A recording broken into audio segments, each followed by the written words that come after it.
qui a compris va comprendre. On va parler avec Israël. Est-ce que le 7 octobre, quelque chose de très important. Et le 7 octobre, quelque chose de très important. Ici, on a dit le 7 octobre. Après, j'ai prié ici, j'ai parlé d'Israël. On ne peut pas là, vous étiez en train de penser à partir de janvier. Mais j'ai expliqué Israël ici. Je vois comment Israël, le drapeau d'Israël va trembler. Ça concerne la gouvernance. La gouvernance va trembler. Trembler veut dire qu'il y aura des changements dans la gouvernance. Qui vont apporter beaucoup de problèmes à Israël. Et il le sait pas. Ceux qui regardent un peu le journal, vous allez voir qu'Israël tremble. Netanyahou tremble maintenant. On va le destituer. Il y a plein de choses. Avant ça n'arrive, on a dit. Ok? Mais je préviens encore parce que dans quelques jours, ça va être très très dérangeant pour le petit pays d'Israël et leur gouvernance et la gouvernance. Amen. Ok. On prie.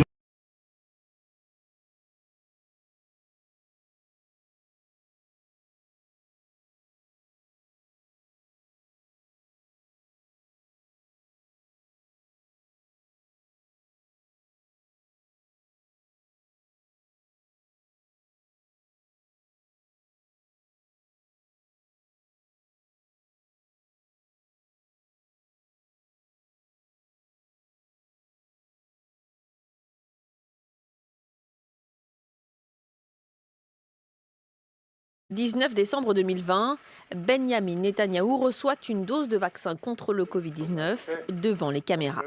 Le Premier ministre israélien veut montrer l'exemple. Il mise sur une campagne de vaccination massive pour sortir son pays de la crise sanitaire et ainsi se présenter en sauveur de la nation. En quelques mois, plusieurs millions d'Israéliens sont vaccinés, le pays se déconfine et le chef du gouvernement savoure son succès. Avec le passeport vert, nous ouvrons les restaurants, nous retournons à la vie. Mais la stratégie vaccinale du Premier ministre va très vite montrer ses limites. Si plus de 55% de la population est désormais complètement vaccinée, on est loin des 70% jugés nécessaires pour une immunité efficace.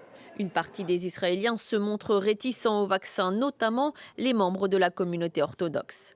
La vaccination marque donc le pas.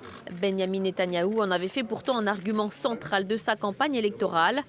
Si le Likoud finit en tête des législatives du 23 mars, le parti en sera affaibli. Et les problèmes vont très vite s'enchaîner pour Benyamin Netanyahou.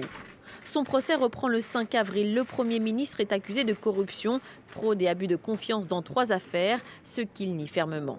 Benyamin Netanyahou échoue aussi à former une coalition et c'est Yair Lapid, le chef de l'opposition, qui est choisi par le président Rivlin pour remplir cette tâche. Dans le même temps, sur le plan sécuritaire, la tension monte à Jérusalem après l'éviction de familles palestiniennes d'un quartier de la vieille ville. Les violences se propagent à la bande de Gaza. L'armée israélienne bombarde l'enclave alors que des roquettes sont tirées par le Hamas. Après une dizaine de jours d'affrontements qui font au moins 232 morts côté palestinien et 12 morts en Israël, un cessez-le-feu est signé.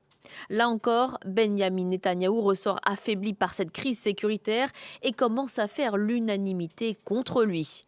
À la surprise générale, le chef de la formation de droite radicale Yamina, Naftali Bennett, rallie Yair Lapid et une coalition anti-Netanyahou est formée. Je lance cet appel à M. Netanyahou. Lâchez prise, laissez le pays aller de l'avant. De son côté, le Premier ministre fulmine. Nous nous opposerons avec force à l'établissement de ce dangereux gouvernement de fraude et de reddition.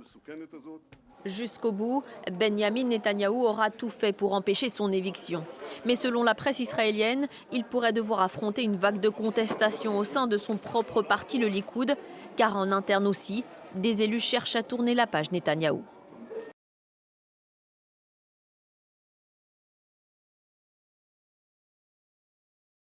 On l'a dit, cette coalition est donc très hétéroclite. Quels sont les défis qui l'attendent ?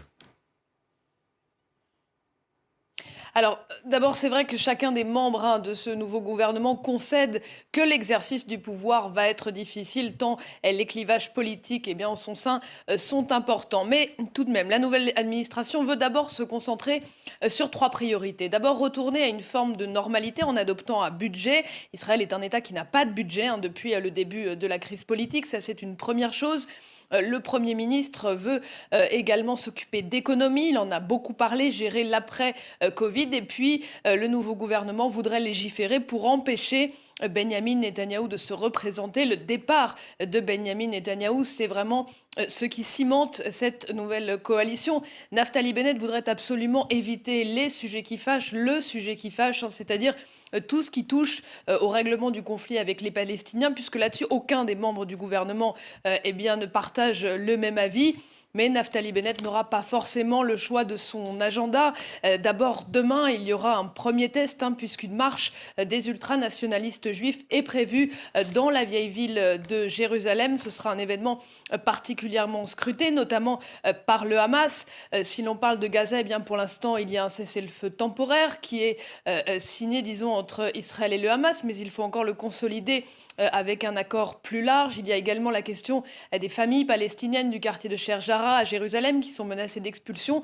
Tous ces dossiers, le nouveau gouvernement, même s'il aurait préféré les éviter, va devoir les affronter, va devoir s'y confronter et trouver un moyen de travailler ensemble malgré toute sa diversité d'opinions politiques. Gwendoline, il y en a un qui a bien compris la fragilité de ce nouveau gouvernement, c'est Benyamin Netanyahou, on l'a entendu un petit peu plus tôt. Il est en embuscade, le désormais ancien Premier ministre ? Oui, absolument. Et d'ailleurs, il martèle ce message. Nous reviendrons bientôt. Vous l'avez entendu. C'est très clair. Benyamin Netanyahou exploitera chacune des failles, chacune des dissensions idéologiques de ce nouveau gouvernement pour le faire chuter. C'est désormais son objectif. Il le dit clairement. C'est intéressant de regarder sa première journée aujourd'hui en tant que chef de l'opposition. Benyamin Netanyahou a expédié la rencontre qu'il a eue avec son successeur, Naftali Bennett. À peine plus de 20 minutes d'entretien. C'est peu pour évoquer tous les dossiers. Il a en revanche réuni bien plus longtemps les membres de son parti, le Likoud. Devant eux, il a exposé les grandes lignes de sa stratégie pour revenir au pouvoir, justement.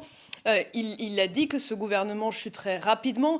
Il a demandé aux membres de son parti de la discipline. Et c'est intéressant de s'arrêter aussi là-dessus parce que Benyamin Netanyahou sait qu'au sein du Likoud, certains se verraient bien prendre sa place. Donc, l'agenda du nouveau chef de l'opposition, Benyamin Netanyahou, est particulièrement chargé. Il va ferrailler contre ce nouveau gouvernement.